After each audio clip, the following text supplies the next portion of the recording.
Hello, and welcome to another conversation in the Summer of Purpose speaker series.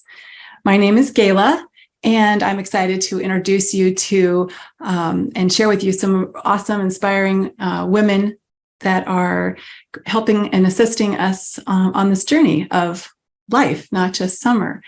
And I really appreciate you joining us. And if you've missed any of the last 2 weeks, you can find them here on my Facebook page, as well as on my YouTube channel. It's under Gayla Designs YouTube. And I will be also available for some questions at the end. So feel free to ask anything in the chat along the way, and we can visit that at the end. And without further ado, I'm really excited to share with you today my pre-recorded conversation with Leah Campbell Badertscher. Leah is an author, an artist, and a master creativity coach. I hope you enjoy our conversation as much as I had fun talking with Leah. She offers some new perspectives and tools that will assist us on our journey together. So let's begin. Well, hi, Leah. Thank you so much for joining me today. Leah, I always love talking with you. Thanks for having me. Well, likewise.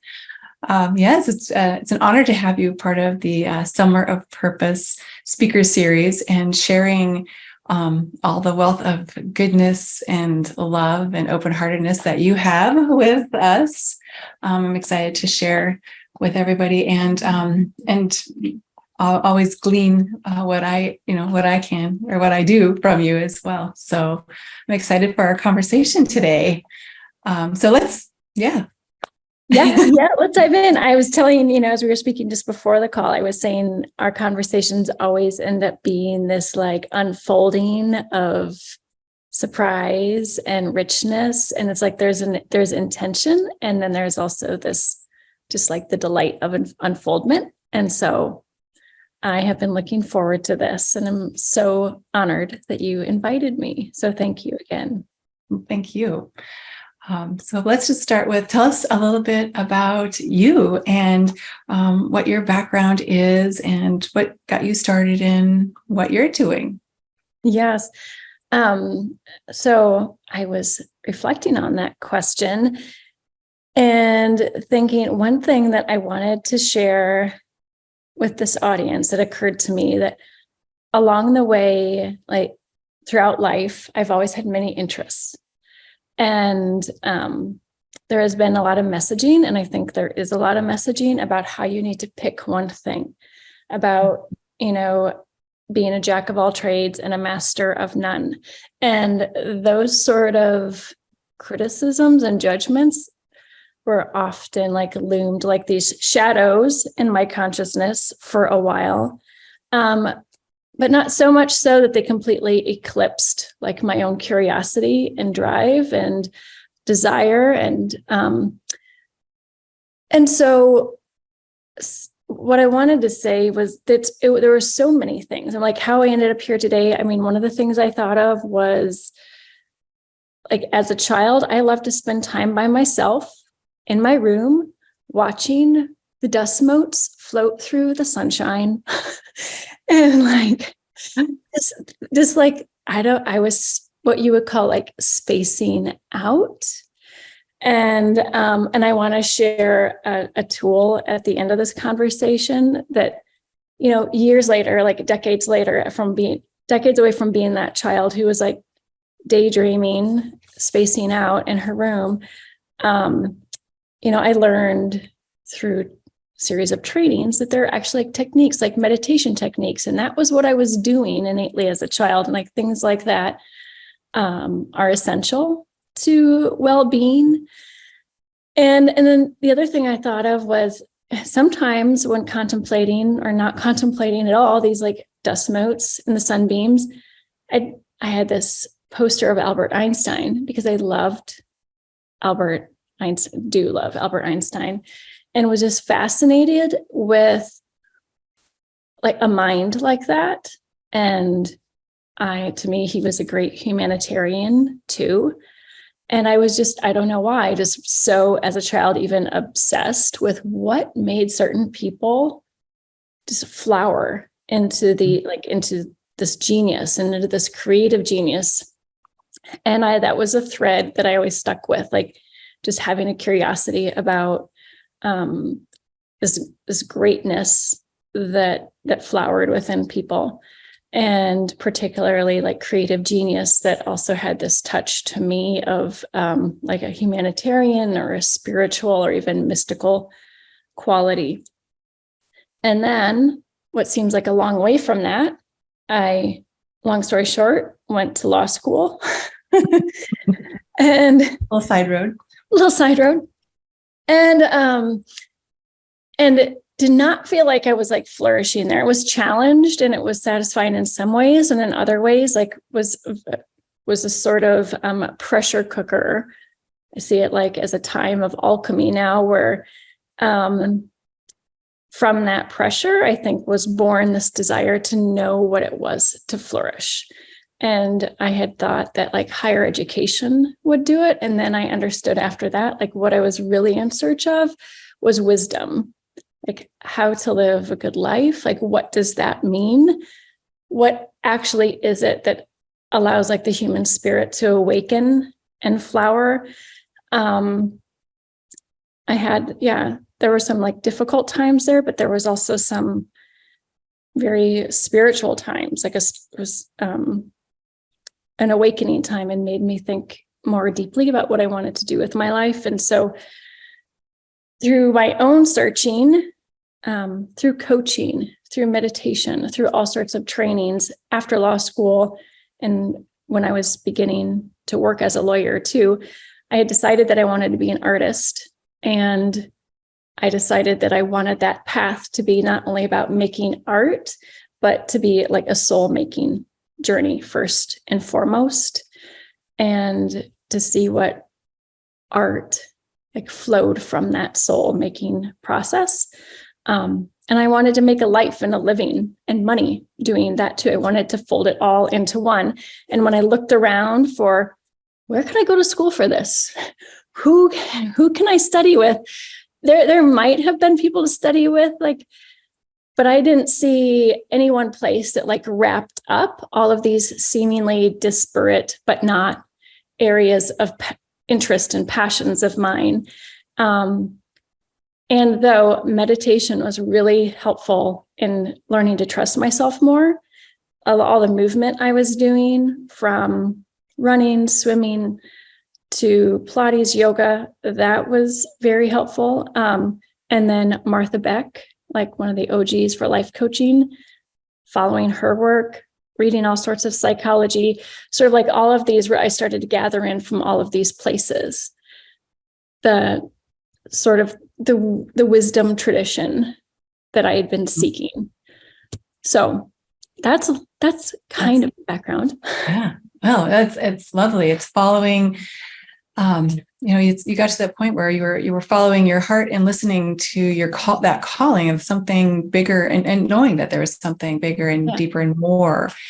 And then the education, right? I mean, that's the piece of it, is like, a lot of times we can just sit in that feeling the lack of something. And yet, this is that, having that space to research and go out and learn and try, be curious, attempt new things, see what fits and what works and what resonates and what doesn't, and so those are, that's that journey of growing and learning and taking in new things and finding what speaks to you, and along the way, finding your path, and listening and learning how to listen. Yes. Yeah. I think like being present with yourself and honoring your own intuition, honoring your own wisdom. And that was definitely a paradigm shift to go from being like the sort of traditional education system student, you receive, you consume, you take what's given to you, you conform, to instead like, soul on fire, be like excited and hungry for life, be questioning.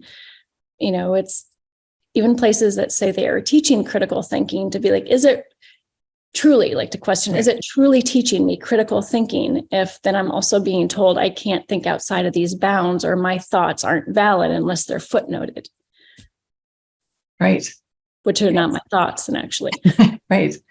Yeah. It's continuing to look at all the boxes that even within these organizations, or these are the different things that we're educating ourselves in whatever field or mode, from physical to mental health, or whatever they are, is watching to see if there are still boxes placed within those places of limiting a belief, or putting drawing a line in the sand, so to speak, of being able to really listen to what maybe feels right, or is true to you, and or having your own beliefs around that. It's like that really, we're coming back into our the emotional well-being of things, of coming into really listening to ourselves more, trusting, and that I think is the practice, because we are not supported, and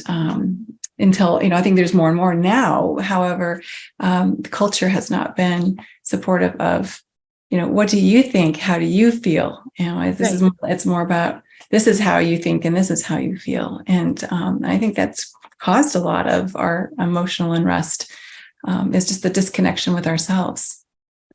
Yes. And, you like make a great point about how many times, or how many times have we experienced someone being present with us and listening and being with us, where we could feel the assumption that they felt there was wisdom within us, that they felt there was truth within us, that what we had to say, our ideas or our feelings were valuable, and that there was beauty within us, that there was meaning to be made, that there was intelligence. And I think that that can happen, and it does happen. And I think, what I want to stand for is that it happens more and more, because it's that presence with ourselves, in practicing that presence with ourselves. Yes. It's such a different paradigm than what's wrong with me? What do I need to do in order to get to a place where I'm okay? Instead, presence with, what am I experiencing? Being curious about that. And again, beginning with the assumption that there's something beautiful there. There's something wise there. There's life there. There's intelligence. And that, we can do that with ourselves. We can do that with other people. And that's the opposite of pathologizing, which is what's wrong with me? Why haven't I yet? How can I get to a place where I can? Which then assume that immediately assumes that we don't have answers within, which goes back to your original question. And when I say or your original statement about, how do we navigate this world where we have so much information and we could be looking out all the time. And there's so much that is amazing about that. And what is the relationship though between that and then also centering within our own wisdom? And first of all, actually believing that we have that we can be a source of that. And, and for creatives and artists to be why not me? Why can't these amazing creations and ideas come from me as well? And again, it's the relationship balancing that with learning craft, gaining knowledge, being curious and exploring and learning about the world and others. Yeah. It's it's a minefield, but there's that thought process that can, where the fear comes in, right? And so I think that's that piece of really paying attention and learning and doing the practice of watching how we're thinking and how we're speaking and the words that we use that create these limiting beliefs. Because I think what you're saying is that the emotional component is a lot tied to what's going on in our heads and what we're thinking. And that when we're creating all these roadblocks for ourselves, or limiting beliefs. And that's an understanding that those are just thoughts, and that we can choose different thoughts. And like, why not? Why can't I? And who am I not to? Yeah, absolutely. And, I think exactly to your point there, like having an awareness of what we're thinking and what we're feeling, and like scientifically speaking, there's a difference between feeling and emotion. But for our purposes here, I might use them interchangeably. But having an awareness of that, and also having an awareness of like how certain neural connections in our brain, certain ideas and thoughts create these little packets of chemicals that give us these physical sensations in our body. And that in general, like, tells us who we are in the world. And so if we can begin to have an awareness of that happening, how our thinking and how our feeling are these physical sensations, these emotions are telling us who we are, and therefore what we can do and not do, how we must act or not act. If we can become aware of that loop, then you can have this experience where you move it outside of yourself a little bit more. You become familiar with that process, which, I talk to clients, I talk like the disidentifying with the thoughts and feelings, because a big roadblock for so many people is if they've never just heard that they are not their thoughts, right? Their emotions, that you can experience thoughts and emotions. There's a lot of debate over whether it would be even appropriate or accurate to say we have thoughts or that we think. We actually don't know. That's how little we know about like this miraculous mechanism that is our mind, body, and that entire connection. It's just like a cosmological miracle and phenomenon. So, but to take like thoughts and beliefs that constantly are telling us who we are, what our identity is, and to be able to move it outside and see them as options, as choices.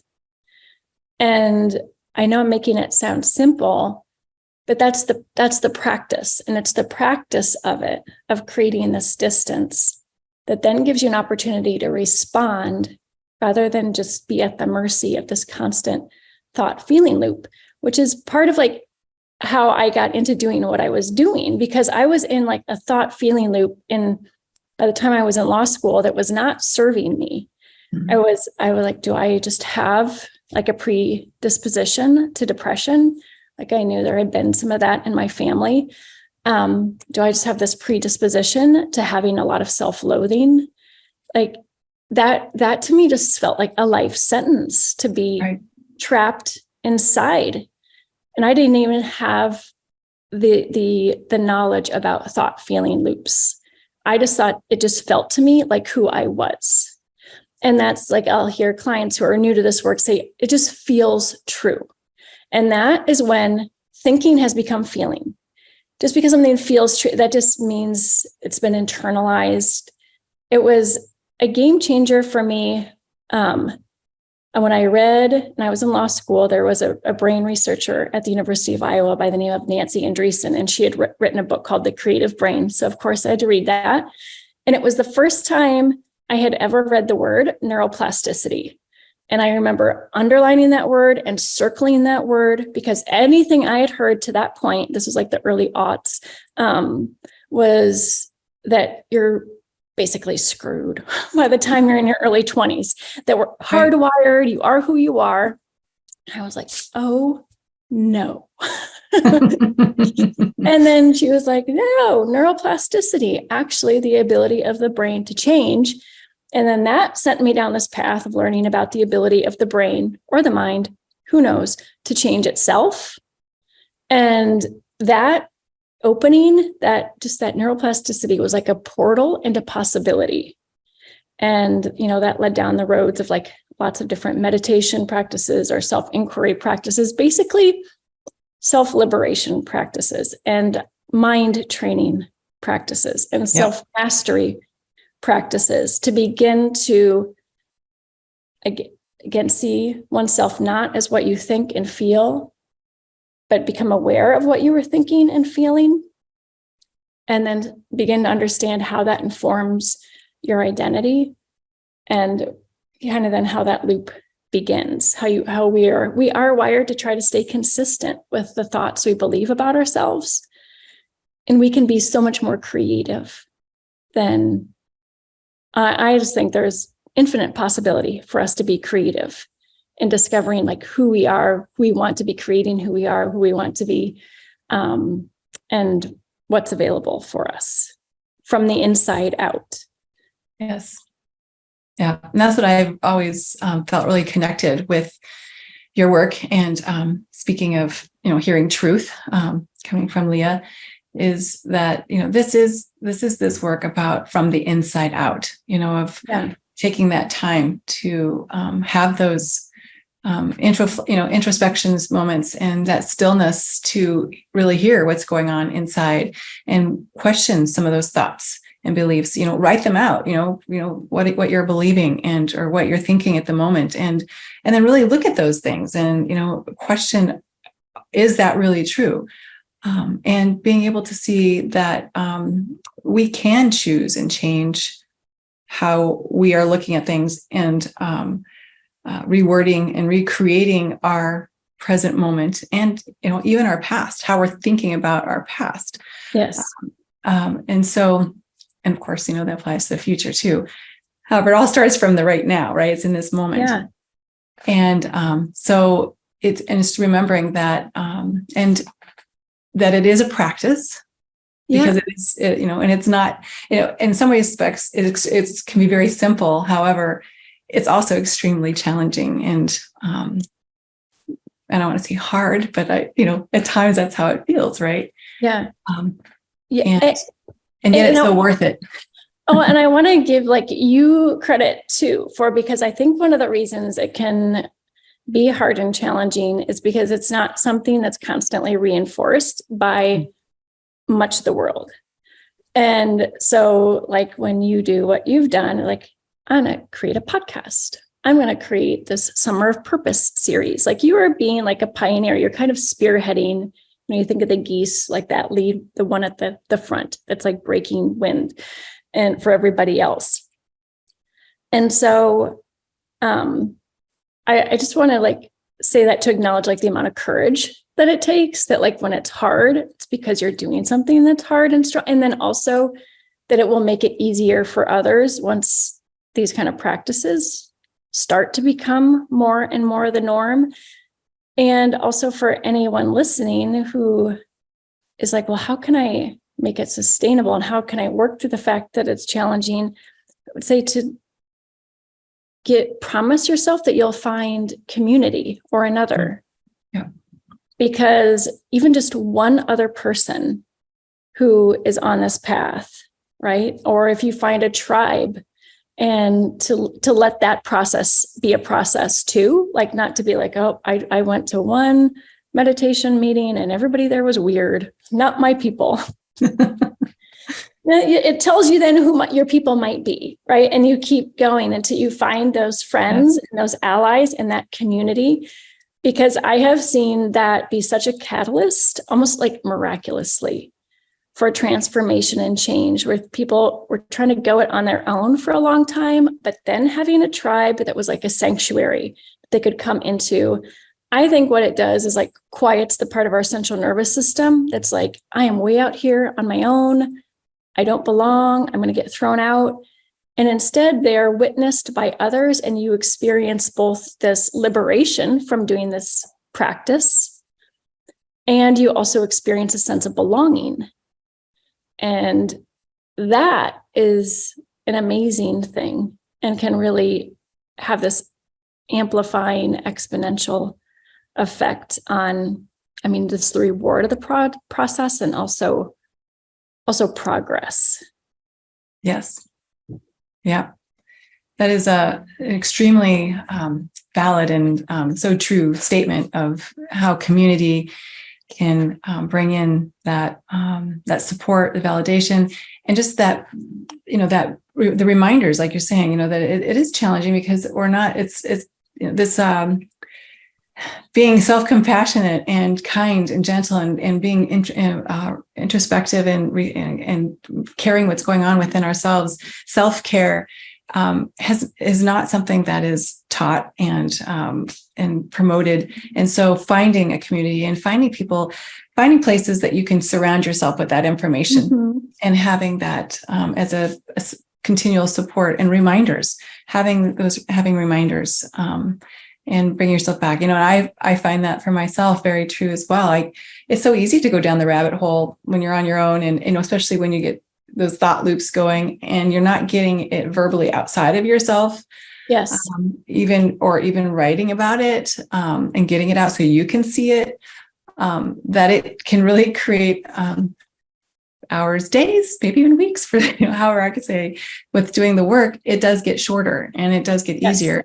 And when you come out of those moments, it's like, okay, that's where I was, and that's okay. And then what am I going to, looking at what am I going to learn from getting caught in, maybe not a great mental space, and using that as information and not as another place to be hard on ourselves and berate ourselves because we're not good enough, or we don't have this down, or we're not perfect, or all the labels that we want to put on things. Yeah. And I was like, I would be hesitant to ever say there's a silver bullet for something. And so this is not a silver bullet, but this is really, I can't overemphasize how important what I'm going to say next is to the process.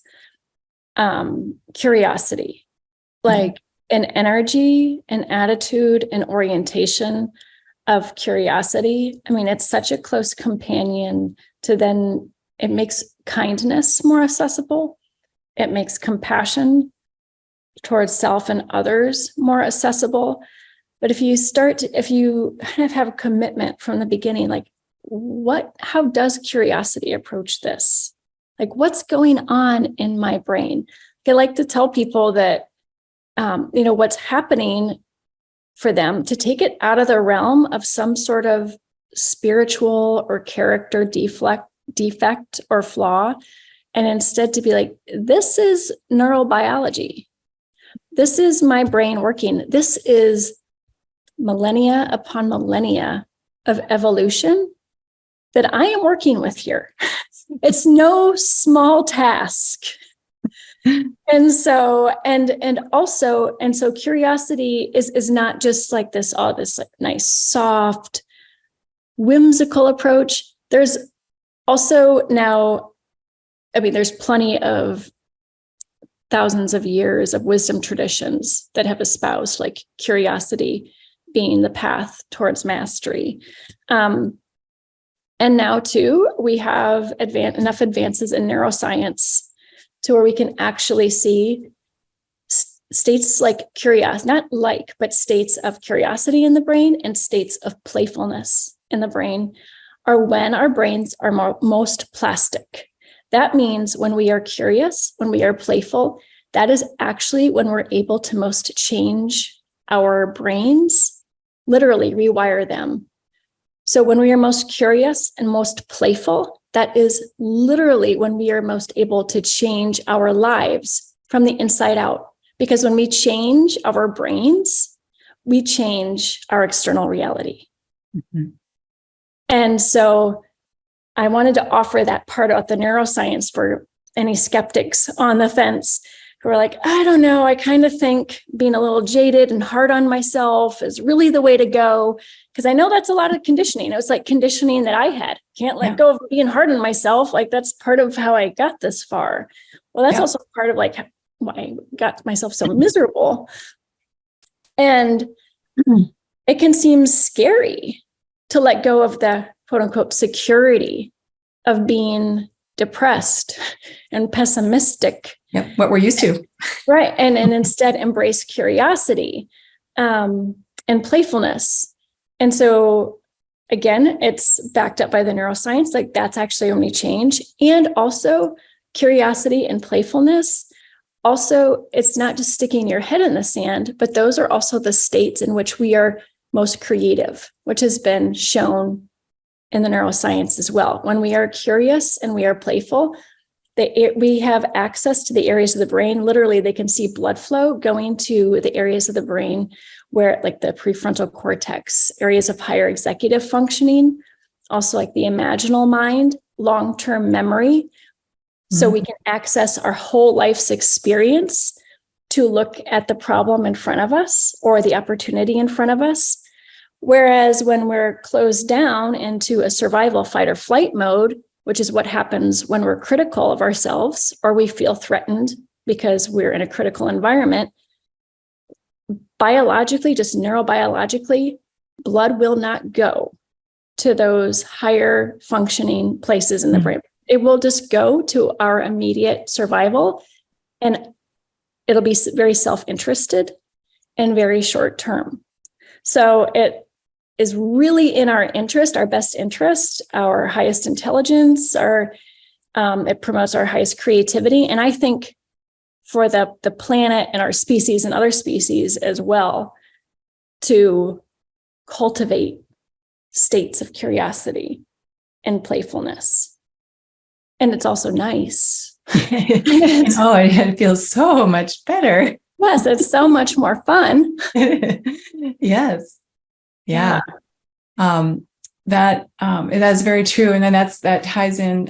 I had mentioned on our kickoff, Dr. Joe Dispenza, because he has done a lot of work around that. And just that when we're bringing in affirmations or mantras or things that we're wanting to reshape in our minds or in our beliefs, is to bring in that space of gratitude, which is, tied into that, place of, and sometimes I feel like gratitude is a place, if people don't feel playful or curious, they just can't get to there, it's like start with that space of gratitude, because hopefully all of us have some little thing, whether or not it's like taking a breath right now, being grateful for that moment, to much bigger things, and being able to then access that space, then getting into a space of curiosity and playfulness, and just bringing in that, the higher emotions, the higher frequency emotions and feelings,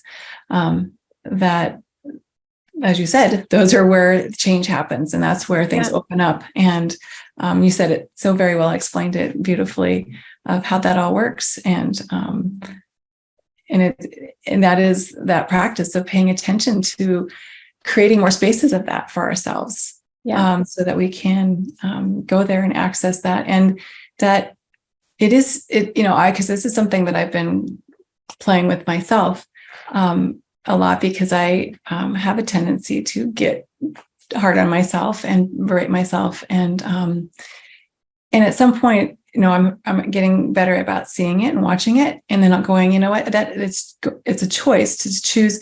I am tired of suffering. I am tired of feeling this way, and choosing a different way. So it's just that it's those little steps. It's that practice of doing a little bit at a time, researching about it, understanding how it works, and allowing yourself to be more curious about it, because it's not just because someone said something once, kind of thing, is really understanding it a little bit deeper, helps it make more sense to, okay. Yes. I want to give that a whirl. Yes. And like one thing that I'm hearing what you're saying that is so important. And so I just want to draw it out and make it because you're talking about a very powerful tool and you started to say this before too, in another time, and I wanted to touch on it. Because it's an easy thing for people to grab onto and to take away, is to think about the power of state, like physiological state, and changing your state. Because we started to talk about the thought feeling loop. And, and as you were saying, one can go down that road of starting to be hard on oneself. And that's a particular physiological state of being. And when we're in that physiological state of being, and I'll talk to clients when they're in that physiological state of being, and I won't, while they're still in that state, be able to talk them out of it. and they get really frustrated and sad and angry with themselves because they can't talk themselves out of it.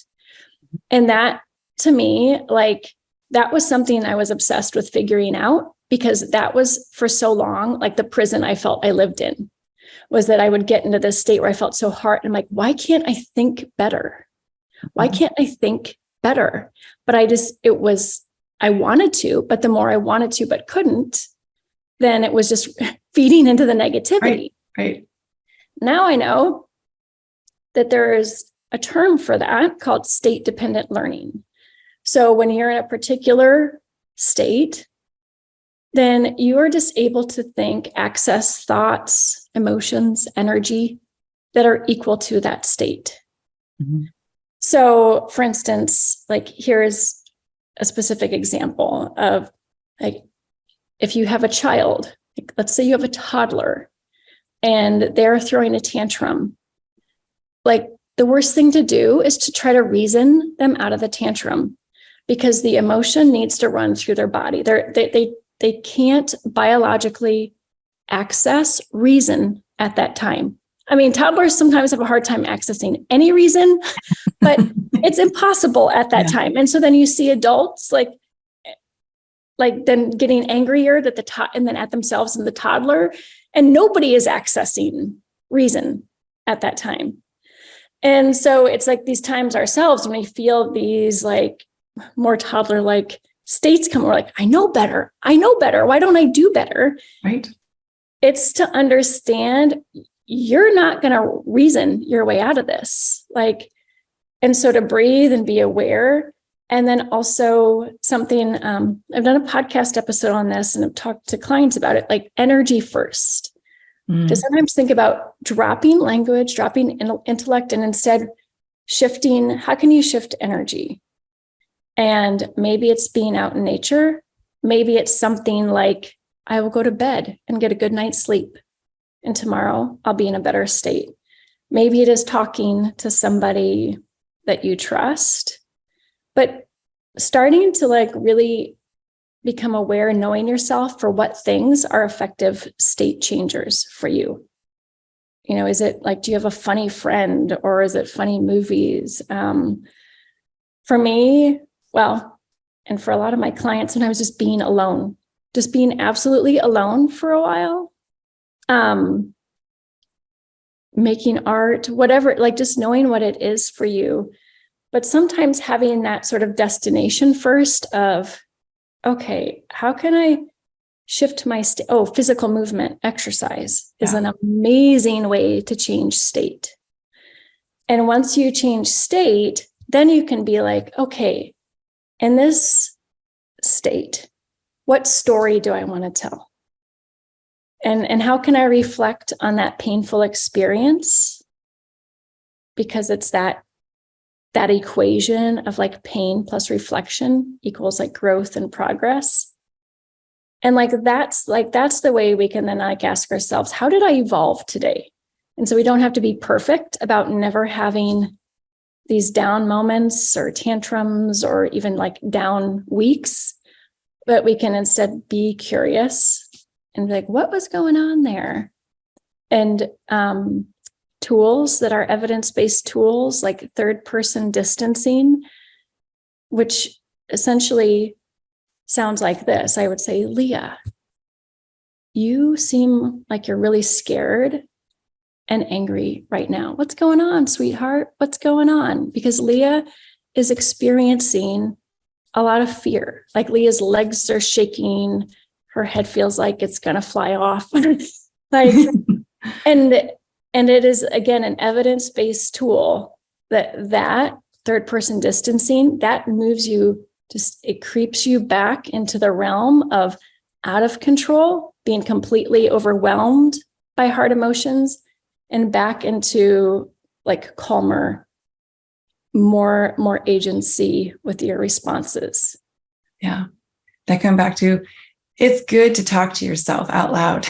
It is. No, absolutely. I've had some other coaches that talk out loud to yourself, and it's like, but however, explaining it in that way, it's very, makes a lot of sense.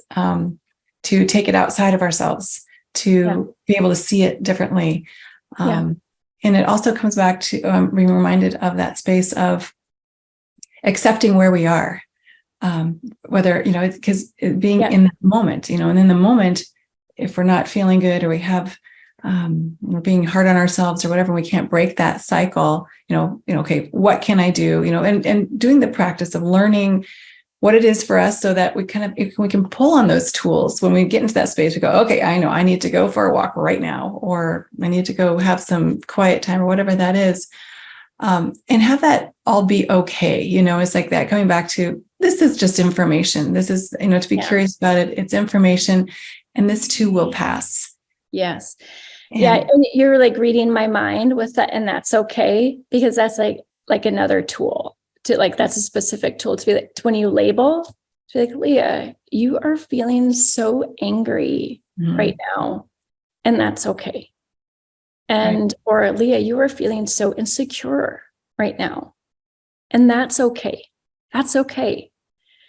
And again, sometimes people get afraid that is acceptance, is like resignation, and that you're never going to move, but it's actually what's called in psychology the paradox of change.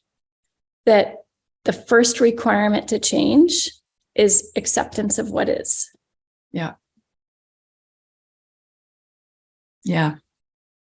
And sometimes people are surprised to hear me say that, because I think of myself as like a possibility, standing for possibility, and even standing for making the impossible possible. Right. But it's that paradox, and it's that paradox of how you do that. You're like, okay, and here's where we are right now. And where are we, what's the vision? Right. Acceptance of the present moment with where you are in that moment. It's not a surrender and acceptance of, okay, my life is a mess right now. It's acceptance of, this is how I feel right now. Yeah. And surrendering to that moment.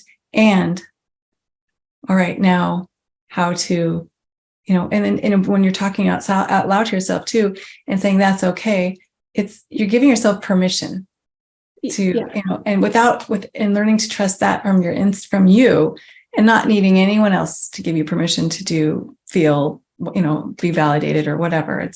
It's coming back to listening and trusting yourself, and knowing that you have your back. Yes. And that you love yourself so much, you're willing to allow yourself difficult emotions. Yes. And I want to be really clear too. So there's no so no one listening is like, oh, does accepting mean then I accept my bad thoughts about myself? That's not what I mean. Right. But accepting that right now, what your emotional state is, that will give you more of the equanimity and the peace. That will give you more of a sense of standing on this inner sacred stable ground, where you can be like, okay, I get that this is where I am right now, but that doesn't mean I need to feel this way forever. And I for sure don't need to accept this particular thought about myself. If that particular thought is causing you so much pain, it's a lie.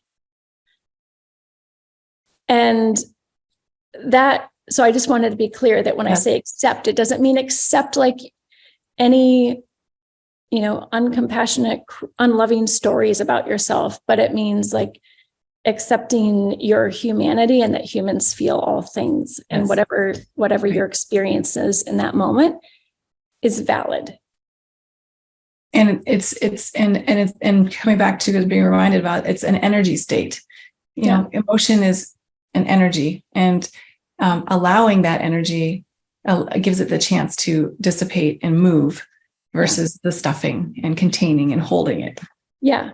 And so what goes along with this beautifully, and when you're talking about energy state, is to then to have these tools on how to be with oneself with emotions that are challenging, and then also how to create practices, spaces in your life to allow yourself to envision more of the states of what you want to have.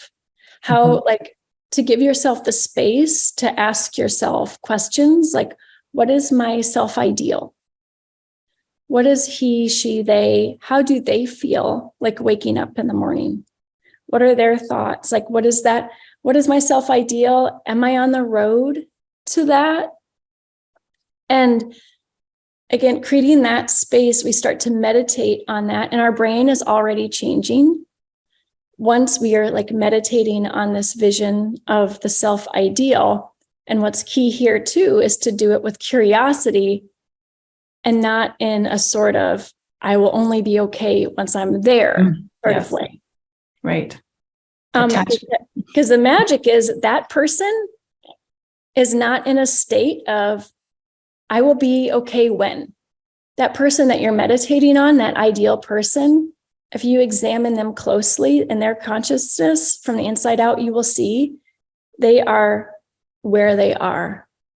And they're not postponing their permission to be happy or joyful or present until some future moment when they have reached some arbitrary goal of being a quote unquote better person. Yes. So again, like that's the paradox of change that you can unlock, discover by meditating on a self-ideal, is that, okay, what's one of the things that's so amazing about your self-ideal? And take people far enough into that inquiry and they'll be like, they're at peace. They like themselves. They like what they do. When they make mistakes, they learn from it. They're wise because of that. And all of those things we don't need to postpone to some future date. All of those things are things that we can practice and cultivate like today.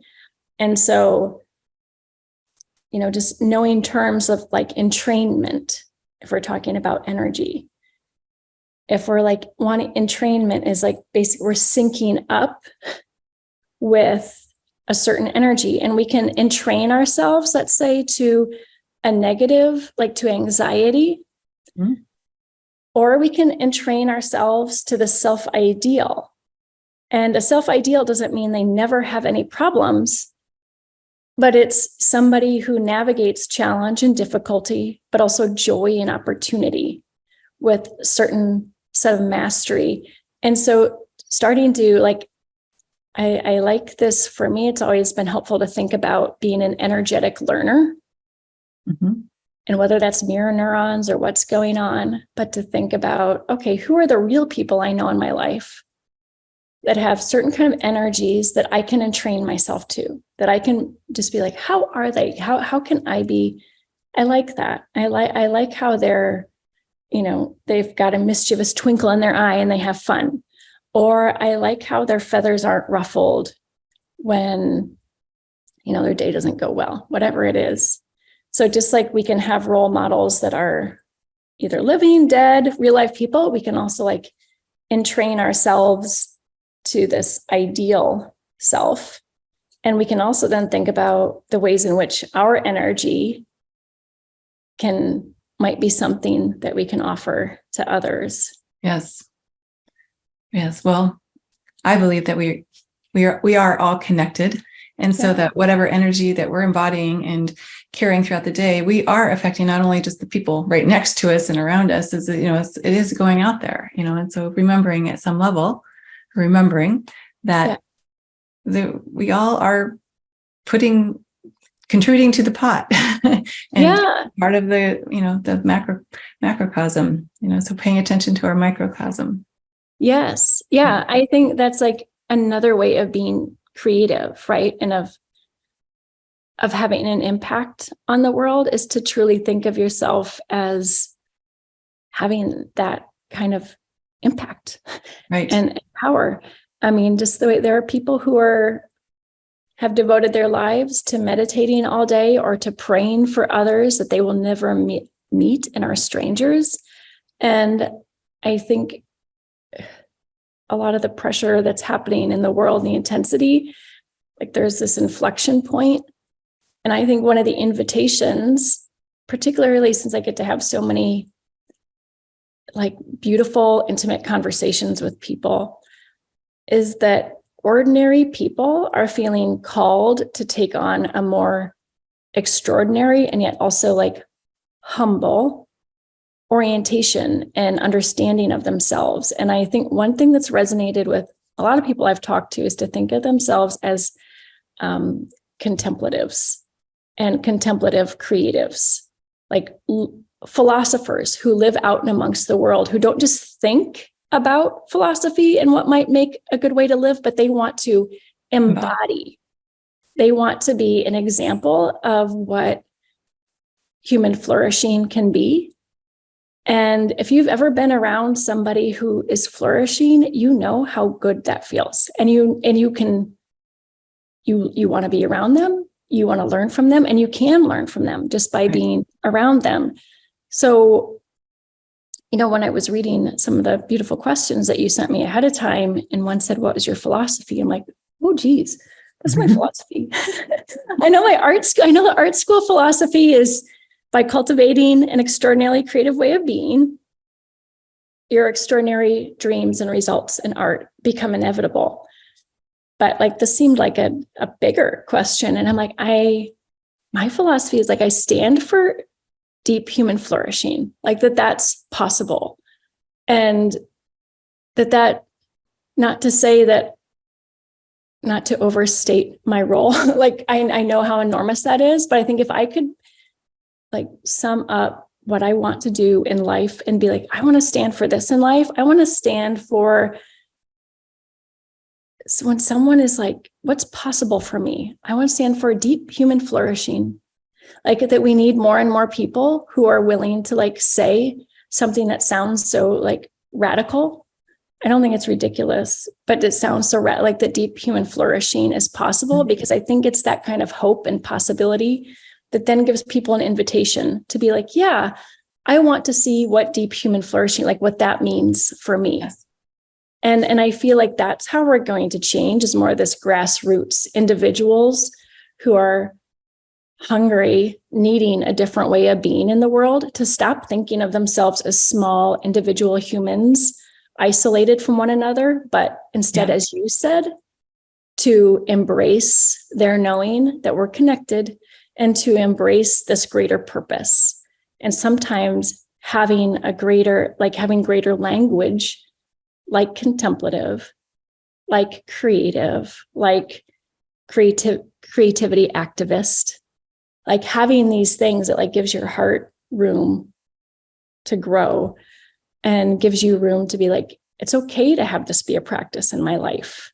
I can be this, and a mother, and a father, and a partner, and an employee or entrepreneur.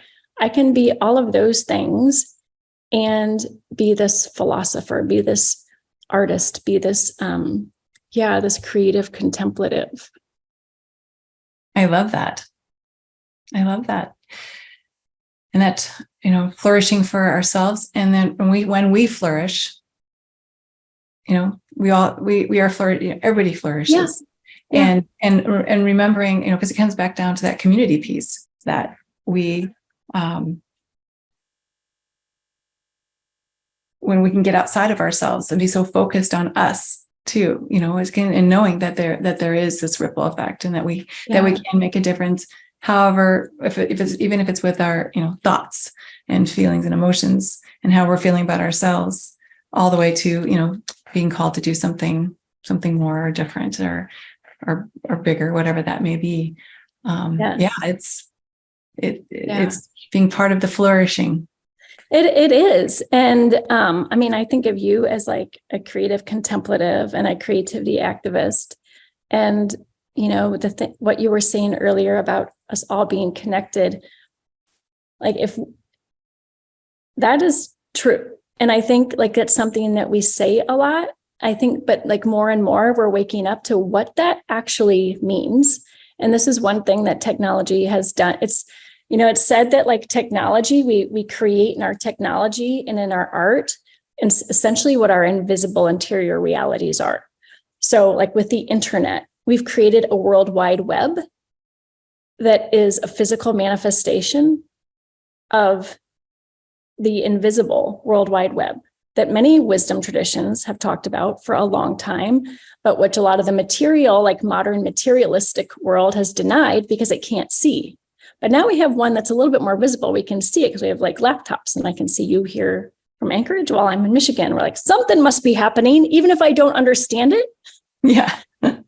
And so, there's that story about, monkeys on different islands, I think in the South Pacific, and they eat some sort of like root vegetable or like sweet potatoes.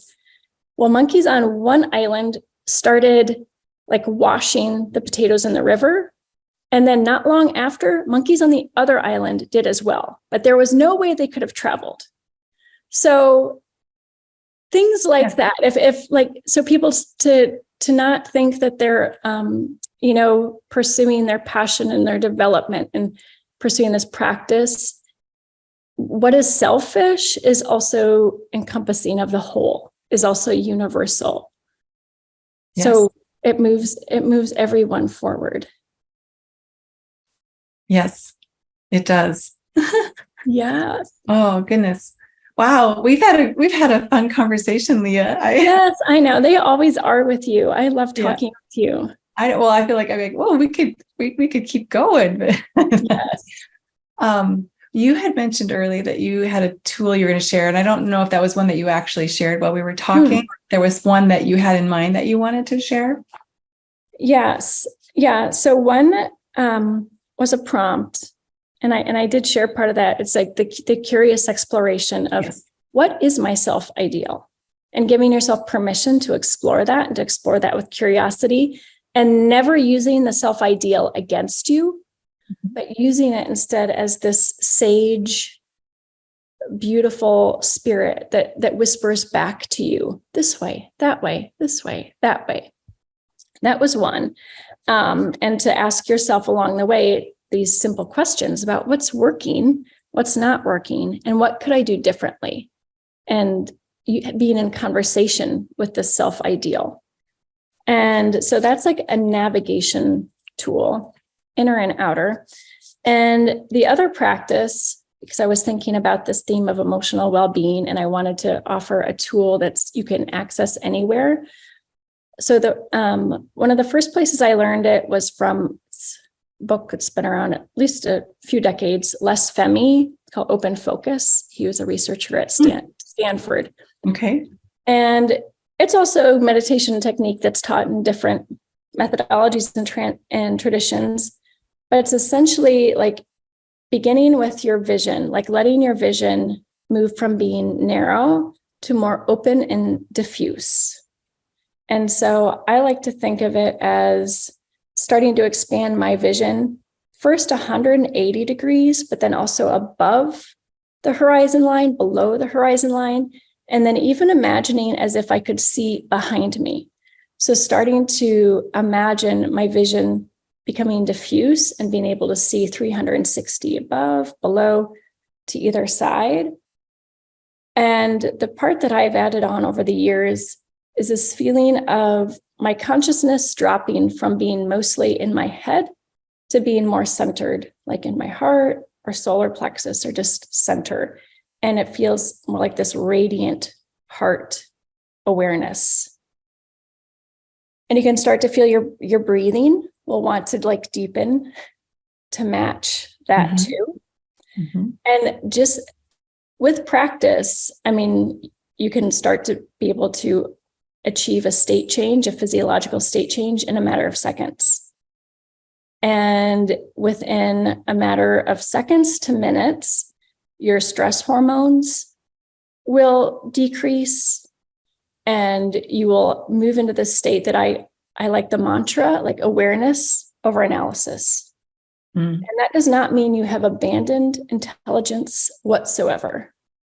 It means you are now deliberately accessing a different kind of intelligence and wisdom. And to me, it feels very creature-like. Sometimes I've called it like creature mode, just awareness, not so much trapped in the narrow focus of analysis. And that, again, like really is, it's a practice that's accessible. And the more you practice it, the quicker, the more agile you'll become. And it can also help you then be aware of when you're in more of a fight or flight state. You'll notice, because there's contrast, you'll notice the difference. And then you'll notice your ability to modulate more between states, to be more agile at going from when do you want to have this narrow focus, which is very kind of predator-like and hunter-like, which is very vigilant and very like locked in, sometimes necessary. And like, when do you want to have this more open focus? And it's like almost automatic for me now. I can't almost like say the word without feeling my breathing deepen and my heart open. So that is so simple and so powerful. And that's like one of the easiest, most effective ways you can begin to change your brain like that. Mm-hmm. You can begin to develop a stronger mind-body connection and start to feel like, oh, I'm not at the whim of like my emotions or thinking or feeling. This is how I can access a different state. Right. And when you access a different state, you access different possibilities. The only thing we have control over, right there. Right, right. And that is like, when I learned that, I'm like, why don't we learn this from kindergarten? Right. And I've taught it to children. They can do it. And to have that just always available to you in your back pocket. And then the third, and this is like a tool, but a practice is really to make something in life, to create, whether it's like a meal or a painting, mm-hmm. a letter, a song, or a poem on the back of an envelope. This is not just, again, another like whimsical, warm, fuzzy thought. It's like from 20 years of doing this now, like personally, and then working with clients, there's a wellspring of well-being that people experience when they make and when they create. And to have permission to do that, even if you don't think you're an artist, I feel like that it's like finding a lung that you've been breathing with one lung your whole life. And you're like, wait, there's two? Like, I have that much more oxygen. When people start to create, it's like there is joy. There's a life force that comes back online, and it moves and affects every single part of their life. Even the most jaded skeptics I've had, who have been like doctors, lawyers, executives, who are like, first of all, I'm not creative. Second of all, that's silly. Third of all, I don't have time. And I'm like, well, what do you pay me for then? Like, just try it. And if I'm wrong, we can have this conversation again. Like, just try it. And there is a light that comes back on. And again, the best word I can think of is like, there's access to this wellspring of well-being and energy. Yeah. The deeper access, new perspectives create, we don't know where they're going to take us. And, being able to go drop into and be into that state of more presence and in touch with ourselves, our body, our and the mystery. Yes. Yeah. Yeah. I think like when you make, you open a vein, like a river to the cosmos that creativity runs along, and creativity carries this essence with it, and you will feel like more like yourself, and also like blissfully self-forgetting. I love that. Yeah. I'm going to be doing a little sharing on creative experimentation down the road, and so this is like I can't wait for that. Yeah, well, it's all the what you're just talking about, being able to access and play, even if you think you're not an artist or you're not creative. Because as we've talked about, we are all creative, and it just comes out and shows itself in different ways, and we can take the labels off of what that is. So yes, yeah. Yes. Well, thank you so much for being with me here today, sharing. And tell us all about where we can find you. So I have a website, it's www.leahcb.com. I have a podcast, but there are 217 episodes, and I'm currently not creating new episodes, but there's plenty there. There's lots of people, good gems. Yes. Lots to dive into. And if you sign up for my newsletter, either on my website, or you can also find me on Instagram that's a good place. That's a great place actually to connect and play and talk. It's at Leah CB1, so at LEAHCB1. There are also links there in my bio to sign up for the newsletter, because through the newsletter, you will always have access to transcripts and podcasts and whatever happenings there are in the art school and in the art school community. So I love to connect with people that way. Yeah, great. And we'll include all your connections thank you. in the video and elsewhere, so that people can find you. Thank you. Oh, my goodness. Just like that fly, you're just magnetic. Just part of it. Oh, well, thank you so much for taking the time out of your wonderful, beautiful, enriching summer that you're having. And I look forward to talking with you again soon and being able to share all your goodness. Thank you, Gayla. And thank you to all your listeners for participating. It always makes the conversation, it enriches the conversation just to know that there's a wider community. So I really appreciate it. Yes. Thank you. Thank you very much. We'll talk to you soon, Leah. Talk soon. Okay. Bye. Wow. What a fun, wonderful conversation. I loved taking in all that wonderful, thought-provoking inspiration, new perspectives, and some wonderful tools that were a great reminder for me to continue practicing and bringing those into my life as well. As I said before, Leah's information will be included with this video.